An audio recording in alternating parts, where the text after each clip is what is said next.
What if I told you some stories you need to hear to believe? Everywhere you went, Dan and Dave, Dan and Dave. And that's these two athletes that are going to go to the Olympics this year, and it's going to be settled in Barcelona. When Reebok approached Dave and I, the first thing both of us said, neither one of us are on this team yet. The thought never, ever crossed my mind that Dan nor Dave would not make that Olympic team. The all-new 30 for 30 podcast. Subscribe now on the ESPN app or Apple Podcasts. 30 for 30 podcast is presented by Mini. We're finding the best sports stories for you right now. And to do that, we're behind the wheel of the new Mini Countryman, the biggest Mini yet. Please proceed to the highlighted route. To find great sports stories, you have to get out into the world and follow your instincts. That's where the new Mini Countryman's all-wheel drive comes in handy. With all four, we can chase down a story in the city, the country, and most places in between. No matter what story you're chasing, the new Mini Countryman will help you find it. It's available now, and so are 30 for 30 podcasts. This is the Stephen A. Smith Show podcast. I'm Stephen A. I'm going to address this once and for all because it's important. And I'm going to preface my comments by saying Connor in Long Island, I hope he's still listening. I do not want one single caller to call up here insulting Connor. Connor was not wrong. Connor had every right to feel what he feels. I'm assuming, I did not ask, but I am assuming he is a white individual. I am assuming that he is tired of these kind of subjects. I am assuming that he just wants to watch his sports. And I'm assuming that, obviously, I don't have to assume because he said so, it disgusted him that race is entered as a part of the equation. I want to repeat myself. I don't want anybody calling up to insult or denigrate Connor from Long Island in any way. Look, I am a black man. I happen to believe that for the most part, there are exceptions, white supremacy and things of that nature. No, there's no reason for that. But barring stuff like that, I don't happen to believe that white folks are wrong or racist or anything like that just because they disagree with me. Just like black folks have a right to feel the way that we feel, so do white folks, so do Latinos, so does Asian Americans and beyond. That's what makes us who we are in terms of the greatest country in the world, because we're not monolithic in our thinking and our views about everything. We're expansive. We're inclusionary. It's one of the reasons why we have a problem with some of the vibes that our president has given off since taking office, actually before taking office, because it's antithetical to everything that has made this country great as far as we're concerned. So Connor is not wrong. My issue with Connor is not that he's wrong. My issue with him is that there's a reality that you have to embrace even when it's uncomfortable. During the break, my producers and I were talking because one of my producers sided with some degree with Connor. And he needed me to explain further and elaborate more extensively on why I felt the way that I felt by bringing up an Andrew Luck comparison. It's one of my producers. His name is Jonathan Winthrop. He happens to be white. He happens to be a phenomenal producer, a great young man and a great friend. And guess what? If a black person out there wanted his job, no, damn it, you can't have it because I'm keeping him. Get over it. But understand his point. This is the reason why it's important to have diversity. Because like Connor, he didn't quite get what I was saying. Because he asked a question about Andrew Luck. Are you saying that if it were Andrew Luck as opposed to Ezekiel Elliott or somebody, it would be treated differently? I said no. The NFL would still do its job. And they do the job that they've been doing because they've got a public to answer to. The difference is the level of pressure to address the situation would be different with Andrew Luck than it would be with an Ezekiel Elliott. Or dare I say a Dak Prescott or somebody like that.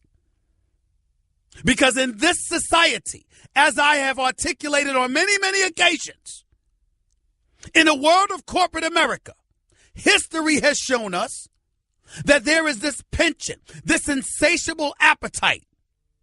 When it's white on white or something like that, let's exploit it. Let's make as much money as we can. Let's really ride this wave and push the pedal to the metal and go for it. But when it comes to African Americans, the issue appears to be more about control. Well, let's make sure we can trust this person. Let's make sure we can reel them in. Let's make sure that they're going to be aligned with our thinking and we can control them. Half the time, I don't like it. It's offensive to me. The other half of the time, I completely understand it. Because when your bottom line has the potential to be affected and you're making X amount of dollars, and those dollars are coming from the masses, and the masses happen to be, for the most part, on the white side of the fence, guess what? If you want mass appeal, you're going to cater to the masses and hope that others follow. It's logical. And it's been proven throughout history that that has been exercised. Baseball and national pastime. The proliferation of the magnitude of that is the National Basketball Association and how it's become a global iconic brand. It wasn't just with Commissioner Stern taking over a league that was on tape delay and ridding itself of an unsavory element while showing Madison Avenue and beyond that we indeed have control over our brand, our product, etc. But it's also what enabled the NBA to go global. And even when it went global, in a 19-year-old limit, well, you got to be 19 years of age or at least a year removed from college. But if you're in Europe, you can come over. Well, look at the European players that come over. Do they look more like Tony Parker or do they look more like Manu Ginobili and Dirk Nowitzki? It's not an accident. Then you transition to the NFL. And what are we talking about here? $14 billion a year in revenue.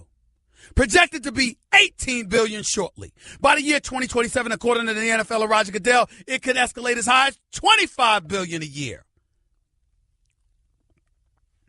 You think they're going to let anybody compromise this product, this brand? And regardless of what the truth is, regardless of the fact that there may be numerous players who happen to be white that are committing domestic violence like Josh Brown, that are getting themselves in some kind of trouble. When we're talking about weed, who do we usually see? Is it not African Americans? When we've been talking about domestic violence or criminal activity, from Ray Caruth, you got him, you got Michael Vick in the dogfighting scandal, you got Greg Hardy, Ray McDonald, Ray Rice. Who are we talking about?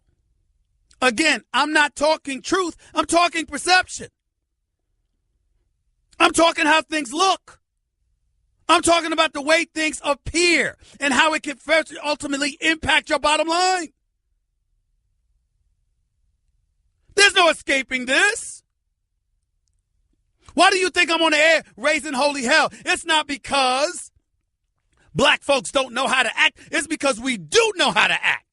And we are lawful. And we do obey the law. And we do fight incredible obstacles and leapfrog and overcome and persevere and withstand. We do it all. But a few knuckleheads act up. And all of a sudden, our entire community is affected. Why is our entire community affected? Because the actions of the few are allowed to give the impression that it defines the many. And as a result, you have dudes like Roger Goodell and others on their perches in league offices lamenting the fact that this is something they have to fend off. This is why I like Adam Silver so much. It's why no matter how many times I've been cussed out and the man has gone off on me, I absolutely love me some David Stern. Because when it was time to defend those athletes on Capitol Hill, David Stern went up there and did it. in front of congressional and Senate figures and challenged anybody to question the legitimacy, the authenticity of this brand that is the NBA and what it did to uplift itself in communities throughout this nation. But he still had to go up there on Capitol Hill and do it, didn't he? David Stern and the NBA didn't have anything to do with PED use, steroid use, that pervaded Major League Baseball. That was all on Major League Baseball and their arrogance and their refusal to address the situation for decades until Commissioner Bud Selig forced their hand and ultimately coaxed Congress to get involved. Nobody said a word. But somehow, some way, because Major League Baseball had to go to Capitol Hill, they summoned the NBA there too. Open your eyes. We all know what time it is. Times have gotten better. We've evolved and progressed as a society. But you can't sit up there and lament the behavior of a president, the actions that his behavior may provoke in terms of how it emboldens other people, wonder about the divide that exists within our country, and then I bring it up from a business perspective directly related to sports, and somehow it offends you. Connor from Long Island ain't wrong in expressing his frustration. He's absolutely right because he's probably a good dude that just wants to watch his sports. And he's not wrong for feeling that way. But he is wrong if he's acting like he has a choice. Because the world we live in won't give us one. It continuously demands that we deal with these challenges, because it continuously reminds us, no matter how far we've progressed, we have such a long way to go. It is just the reality, not just of being black in America, but of being in an America that refuses to fully address its problem with blackness. That's just a sample of what you'll hear on the Stephen A. Smith Show. Weekdays at 1 p.m. Eastern on Sirius XM Channel 80 and the ESPN app. Okay, keep your eyes closed. Okay. I want to show you my first ever painting. All right. Okay. Open your eyes. Oh, that's a lot of colors and shades. So be honest. What do you think? Well, I like how if you switch to Geico, you could save hundreds of dollars on car insurance. Oh, yeah, that's true. Yeah. Here, why don't I...